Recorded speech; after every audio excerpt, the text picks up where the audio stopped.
Section 3. You'll hear Melanie, a student, talking to one of her lecturers about her studies. First, you have some time to look at questions 21 to 27.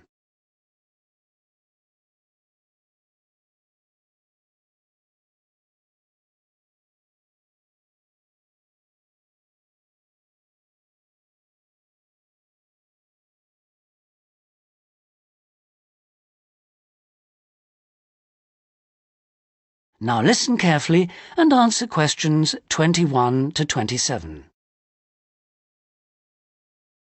Excuse me, Dr. Johnson. May I speak to you for a minute? Sure, come in.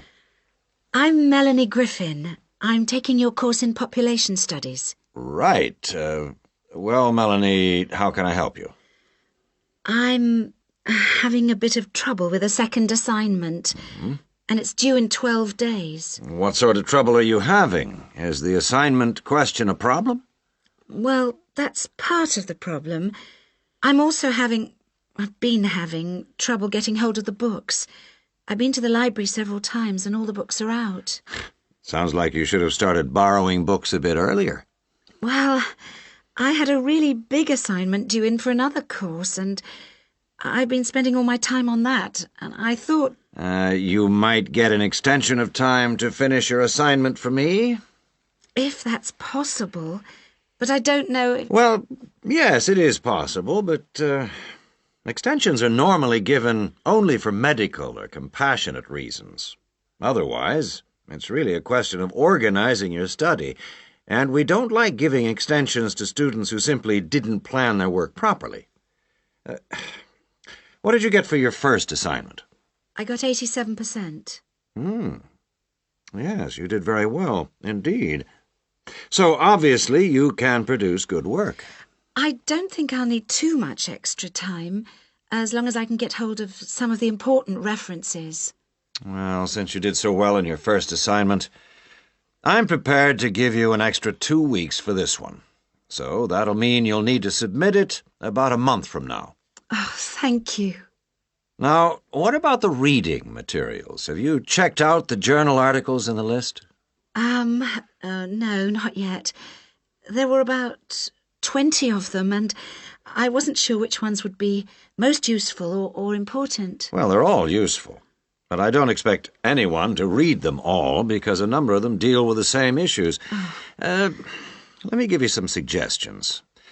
The article by Anderson and Hawker is really worth reading. Right, I'll read that one. You should also read the article by Jackson, but just look at the part on the research methodology, how they did it.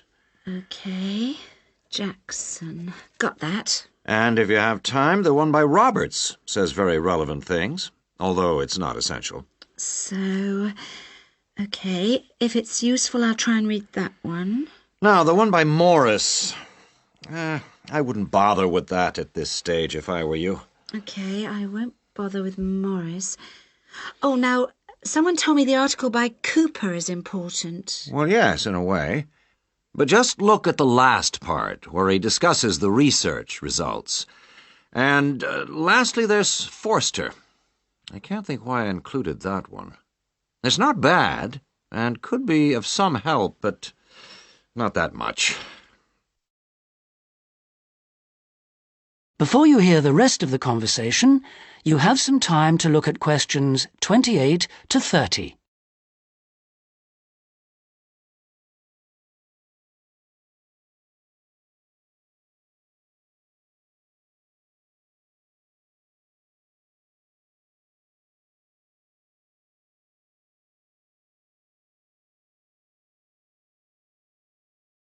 Now listen and answer questions 28 to 30. Now, let's deal with the assignment question. What's the problem there? It's the graph on page 2. What seems to be the problem? It's just the bar graph showing reasons why people change where they live. Well, I've got a photocopy, but the reasons at the bottom are missing. Ah, okay. Look at the first bar on the graph. Now, that indicates the number of people who move because they want more space. Oh, I see. Bar 1. Okay. Now, what about the next bar? Bar 2 is to do with the people living nearby, disturbing them, so they chose to move away to somewhere quieter. Now let's look at bar number 3. Another reason people change their place of living is because they want to be closer to the city. OK.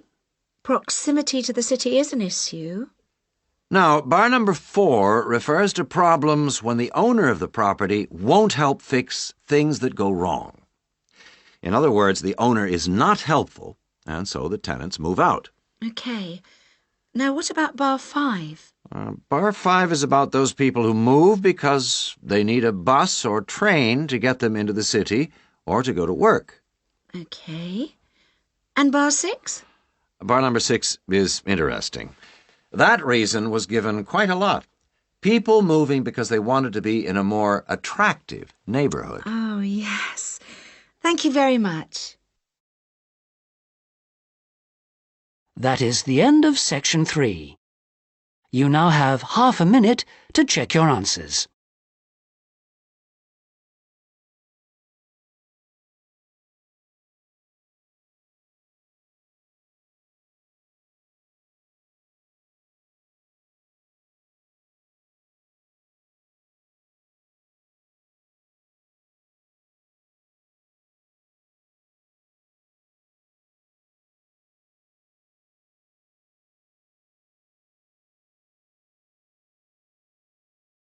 Now turn to section 4.